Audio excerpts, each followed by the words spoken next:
50% तक की सब्सिडी दी जा रही थी। अब बिहार सरकार ने फैसला किया है कि प्याज की खेती के लिए भी 50% तक की सब्सिडी दी जाएगी। इसके लिए कृषि विभाग द्वारा किसानों से ऑनलाइन आवेदन भी मांगे गए हैं। आपकी जानकारी के लिए बता दें कि प्याज की खेती के लिए 98,000 अधिकतम इकाई लागत पर 50% तक के अनुदान यानी 49,000 रुपये आर्थिक अनुदान दिया जाएगा। बिहार राज्य सरकार द्वारा चलाई जा रही विशेष उद्यानिक फसल योजना के तहत आर्थिक अनुदान का लाभ लेने के लिए कृषि विभाग उद्यान निदेशालय की ऑफिशियल वेबसाइट horticulture.bihar.government.in पर जाकर आवेदन कर सकते हैं।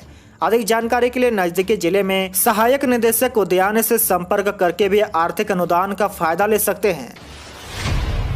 बड़ी खबर में देखिए, बिहार के सरकारी अस्पताल में पहली लेजर सर्जरी। IGIMS में 19,000 से लेसिक लेजर सर्जरी, आंखों से चश्मा भी उतर जाएगा। जी हाँ, बिहार के किसी सरकारी अस्पताल में पहली बार लेसिक लेजर के जरिए आंखों का चश्मा हटाया गया। 3 लोगों की आंखों के लेसिक लेजर से इलाज किया गया। IGIMS के क्षेत्रीय चक्षु संस्थान में दिल्ली एम्स के राजेंद्र प्रसाद नेत्र संस्थान के डॉक्टर प्रोफेसर राजेश सिन्हा ने इसके लिए पटना आए थे। IGIMS में डॉक्टर नीलेश मोहन ने उनके सहयोग से इलाज किया। आपको बता दें कि प्राइवेट अस्पतालों में एक आंख के लिए यह सुविधा लेने पर 20,000 देने होंगे। वही IGIMS में खर्च आएगा 9,500 का। लेसिक लेजर सर्जरी के दौरान पुतली को फिर से नए सिरे से आकार दे दिया जाता है। साथ ही आपको बता दें कि चश्मा हटाने के LASIK surgery one time procedure होता है। 18 साल से ऊपर व्यक्ति को ही यह किया जा सकता है। 18 से ऊपर 40 तक किया जा सकता है।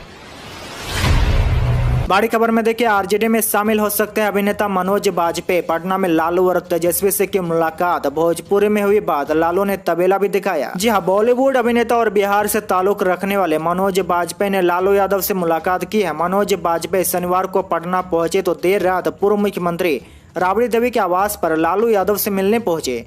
माना जा रहा है कि यह मुलाकात कई मायनों में खास है। मनोज बाजपेयी अचानक ही लालू यादव से मिलने नहीं पहुंचे थे। दरअसल मनोज बाजपेयी के जरिए तेजस्वी यादव और RJD अपनी ब्रांडिंग कराना चाह रहे हैं और यही वजह है कि मनोज बाजपेयी जब राबड़ी देवी के आवास पर पहुंचे तो पहले उन्होंने लालू यादव की तबीयत की जानकारी ली, उनके स्वास्थ्य बारे में बातचीत की। उन्होंने उप मुख्यमंत्री तेजस्वी यादव से घंटों बातचीत की। मनोज बाजपेयी को लालू यादव ने अपना तबेला भी दिखाया। मनोज बाजपेयी के पहुंचने पर उप मुख्यमंत्री तेजस्वी यादव ने उनका आभार व्यक्त किया और कहा कि देश के संजीदा अभिनेता पद्मश्री अभिनेता मनोज बाजपेयी पिता लालू यादव के स्वास्थ्य को देखने के लिए उनके आवास पर आए थे। तेजस्वी यादव ने वीडियो जारी करते हुए यह बताया कि लालू यादव और मनोज बाजपेयी में काफी देर तक उनकी मातृभाषा भोजपुरी में बातचीत हुई। सूत्रों की माने तो बीजेपी जिस तरह से फिल्मी कलाकार मनोज तिवारी, रवि किशन, दिनेश लाल निरहुआ जैसे अभिनेताओं को राजनीति में स्थापित करके उनसे प्रचार प्रसार कराती है, उसी तरह से तेजस्वी यादव की आगे की रणनीति यह है कि मनोज बाजपेयी जैसे बड़े अभिनेता को RJD से जोड़े और बिहार के साथ साथ RJD की ब्रांडिंग करे। साथ ही सूत्र बताते हैं कि आने वाले समय में मनोज बाजपेयी राजनीति में शामिल होंगे और उनके लिए RJD फील्ड तैयार करेगी। बताया जा रहा है कि मनोज बाजपेयी को RJD में राष्ट्रीय स्तर का पद दिया जाएगा। साथ ही उन्हें आने वाले समय में राज्यसभा सदस्य के रूप में सांसद भी बनाया जाएगा। मनोज बाजपेयी बिहार के बेतिया के रहने वाले हैं, जाति से ब्राह्मण और बॉलीवुड में एक स्थापित नाम कमा चुके हैं।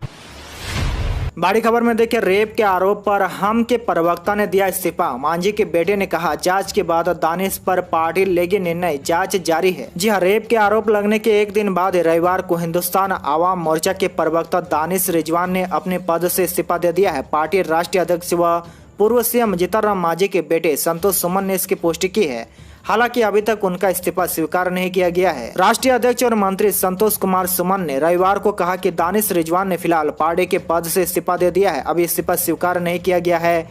जांच के बाद पार्टी कोई निर्णय लेगी। फिलहाल जो मामला है पुलिस उसकी जांच करेगी। आपको बता दें कि 11 साल पुराने एक मामले में हिंदुस्तान आवाम मोर्चा के प्रवक्ता दानिश रिजवान पर रेप का मामला दर्ज किया गया है। झारखंड के रहने वाले एक ST महिला ने दुष्कर्म की शिकायत झारखंड पुलिस से की थी। इसके बाद झारखंड पुलिस ने 0 FIR कर मामले को पटना के सचिवालय थाना ट्रांसफर कर दिया। रेप का आरोप लगाने वाले महिला का 10 साल का बेटा भी है। सचिवालय SSP काम्या मिश्रा ने मीडिया को बताया कि FIR दर्ज कर मामले की छानबीन की जा रही है। जिस वक्त का यह मामला है उस वक्त दानिश पटना के एक लोकल चैनल में बतौर रिपोर्टर काम करते थे। बाद में वो राजनीति में आए और मांझी की पार्टी को ज्वाइन किया। अभी DNA टेस्ट की तैयारी चल रही है। DNA टेस्ट के बाद यह स्पष्ट हो जाएगा कि कौन दोषी है और कौन नहीं।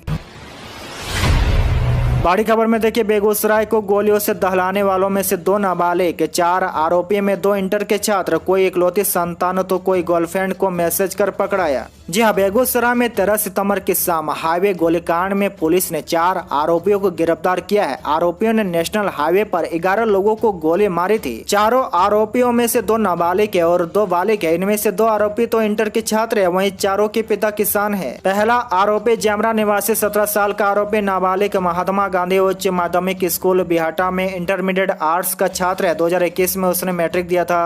उसके एक भाई एक बहन है। उसका कोई भी आपराधिक हिस्ट्री नहीं है। वहीं दूसरा आरोपी पिपरा निवासी सुमित कुमार को 15 सितंबर की रात पुलिस ने घर से 2 बजे रात में सोई अवस्था में ही गिरफ्तार कर लिया था। सुमित के पिता भोला चौधरी खेती करते हैं। सुमित ने 2018 में मैट्रिक किया था। इंटरमीडिएट RCSS कॉलेज बिहाटा से 2020 में पास किया था। सुमित अपने माता पिता की इकलौती संतान है। वहीं तीसरा आरोपी परमानंद सिंह के बेटे चुनचुन सिंह उर्फ बाबा को 14 सितंबर को आहले सुबह पुलिस ने पकड़ा। चुनचुन ग्रेजुएट है। उसके पिता किसान है। चुनचुन पर पहला केस 2018 में आर्म्स एक्ट का दर्ज हुआ था। वहीं चौथा आरोपी बिहार निवासी 17 वर्षीय नाबालिग ने 2022 में सेकंड डिवीजन से 10वीं पास किया था। अभी वह बरौनी MPPS कॉलेज में इंटरमीडिएट का छात्र है।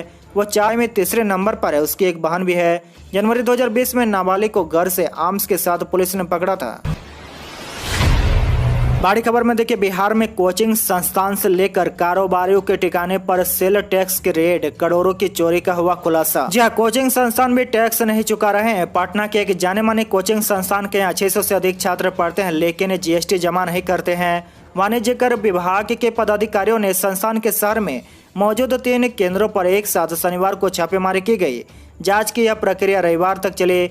जांच के दौरान टैक्स चोरी से जुड़े कई मामले सामने खुलासे हुए हैं। साथ ही पता चला कि फरवरी 2019 से इस संस्थान ने GST का मासिक विवरण दाखिल नहीं किया है। इसके बाद पटना के बोरिंग रोड, हनुमान नगर और बाजार समिति में अलग अलग सेंटर है। सिर्फ बाजार समिति वाले सेंटर पर एक समय में 220 छात्र उपस्थित थे, जबकि यहाँ कागजातों की जांच में पता चला कि 600 से अधिक छात्रों का नामांकन है। वहीं प्रत्येक छात्र से औसतन 60,000 रुपए लिए जाते हैं। नियम अनुसार वसूले गई फीस पर 18% GST सरकार को जमा कराना है, लेकिन 1 रुपये भी टैक्स के तौर पर नहीं दिया जाता है। इसके अलावा वाणिज्य कर विभाग ने 16 शहरों पूर्णिया, कटिहार, फारबिसगंज, खगड़िया, किशनगंज, दरभंगा, मधुबनी, औरंगाबाद, भभुआ, गया, नवादा, सासाराम, भागलपुर, जमुई, हाजीपुर और सिवान में अलग अलग व्यापारियों के ठिकाने पर छापेमारी की। इनके यहाँ निरीक्षण के दौरान अलग अलग संस्थानों पर करीब 80 लाख रुपए के माल भी जब्त किए गए।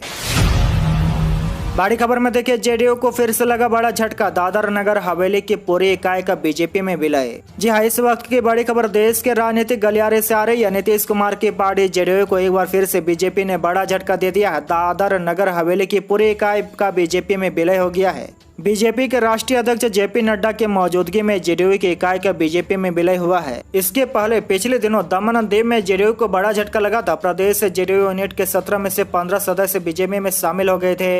वहीं पटना में 3 दिनों तक चली JDU के राष्ट्रीय परिषद से ठीक पहले मणिपुर में JDU के 6 में से 5 विधायक बीजेपी में शामिल हो गए थे। इससे पहले अरुणाचल प्रदेश में भी JDU के 7 में से 6 विधायकों ने पाला बदलकर बीजेपी का दामन थाम लिया था। बड़ी खबर में देखिए, जगदानंद सिंह को फिर से मिलेगी राजद प्रदेश अध्यक्ष की कमान। लालू के निर्देश के बाद हुए राजी। जी हां, राजद प्रदेश अध्यक्ष जगदानंद सिंह को ही फिर से प्रदेश की कमान सौंपी जाएगी। जगदानंद अभी भी इस पद के लिए पार्टी सुप्रीमो लालू प्रसाद की पहली पसंद है, लिहाजा उनका प्रदेश अध्यक्ष बने रहने का रास्ता साफ हो गया है। वे सोमवार को प्रदेश अध्यक्ष फिर से बनने के लिए नामांकन करेंगे। रविवार को दिन में लालू यादव ने उन्हें प्रदेश अध्यक्ष की कमान संभालने का निर्देश दिया है। इसके बाद वे इस पद के लिए तैयार हो गए हैं। हालांकि जगदानंद की अनिच्छा के खबर के बाद प्रदेश अध्यक्ष के लिए कई दावेदार रेस में थे। इनमें अब्दुल बारी सिद्दीकी, उदय नारायण चौधरी, श्याम रजक, भूदेव चौधरी के नाम की चर्चा थी। बड़ी खबर में देखिए, तेजस्वी का बेल कैंसिल कराने की अपील पर जगदानंद बोले CBI पर नहीं केंद्र सरकार पर उठा रहे थे सवाल। जी हां, राजद प्रदेश अध्यक्ष जगदानंद सिंह ने कहा कि उप मुख्यमंत्री तेजस्वी यादव ने CBI पर नहीं बल्कि केंद्र सरकार पर सवाल उठाया है। CBI कोर्ट द्वारा तेजस्वी यादव को नोटिस जारी करने के बाद जगदानंद सिंह तेजस्वी यादव के पक्ष में खुलकर आ गए हैं। यही नहीं, उनको इसको लेकर केंद्र सरकार पर सीधा हमला बोला है। उन्होंने कहा कि भारत सरकार ने सारी संवैधानिक संस्थानों को नष्ट कर दिया है। आज इन संस्थानों को तरीके से काम करने नहीं दिया जा रहा है। प्रदेश अध्यक्ष ने कहा कि तेजस्वी यादव के संबंध में बराबर सवाल उठाया जाता है कि वो हमेशा दिल्ली भागते हैं। जब सारा केस दिल्ली में करके रखा हो तो वो दिल्ली नहीं जाएंगे तो कहां जाएंगे। तेजस्वी वर्ष 2018 से जमानत पर है। ऐसे में जब भी कोर्ट बुलाएगा जाना पड़ेगा। यदि कानून का पालन नहीं करेंगे तो उस पर सवाल उठाया जाएगा।